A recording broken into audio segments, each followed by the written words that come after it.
Prep time ಒಳಗೆ ಈ ಥರ ಡೈಟ್ ಮಾಡತ್ತಿದ್ದೆ. ನಾನು ಪ್ರೆಪ್ ಮುಗಿದ್ಮೇಲೆ ಯಾಕೆ ನಾನು ಡೈಟ್ ಒಳಗೆ ಕಂಟ್ರೋಲ್ ಮಾಡೋಕ್ಕಾಗತ್ತಿದ್ದಿಲ್ಲ ಅಂತ ಹೇಳಿ ಇವತ್ತು ಹೇಳ್ತೀನಿ. ಬರ್ರಿ. ನಮಸ್ಕಾರ ಕರ್ನಾಟಕ, ನಾನು ನಿಮ್ಮ ಹೈಪರ್ ಕನ್ನಡಿಗ. ಮಿನಿ ಕಟ್ ಸೀರೀಸ್ ಡೇ 2ಗೆ ಸ್ವಾಗತ. ಬೆಳಗ್ಗೆ ಎದ್ದು ಫ್ರೆಶ್ ಅಪ್ ಆಗಿ ಫಾಸ್ಟೆಡ್ ಕಾರ್ಡಿಯೋ ಮುಗಿಸಿದೆ. ಅದಾದ್ಮೇಲೆ ಫಸ್ಟ್ ಮೀಲ್ ತಗೊಂಡು ಫ್ರೆಂಡ್ಸ್ ಜೊತೆ ಮಶ್ಕಿರಿ ಮಾಡ್ಕೊಂಡು ಕುಂತಿದ್ವಿ. ಇವತ್ತು ಪ್ರೋಟೀನ್ ಕಾಫಿ ಮಾಡೋಣ ಅಂತೇಳಿ ಕುದಿಯೋ ನೀರೊಳಗೆ ಪ್ರೋಟೀನ್ ಪೌಡರ್ ಹಾಕಿದ್ಮೇಲೆ ಕಾಫಿ ಹಿಂಗಿತ್ತ, ರಿಯಾಕ್ಷನ್ ಹಿಂಗಿತ್ತ. ಈಗ ಪಾಯಿಂಟಿಗೆ ಬರೋಣ.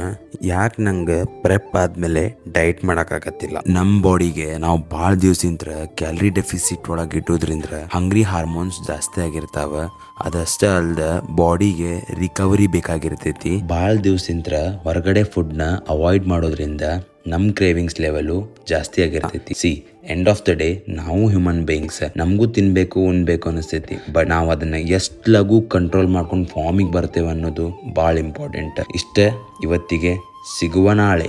ಟೇಕ್ ಕೇರ್, ಬಾಯ್ ಬಾಯ್.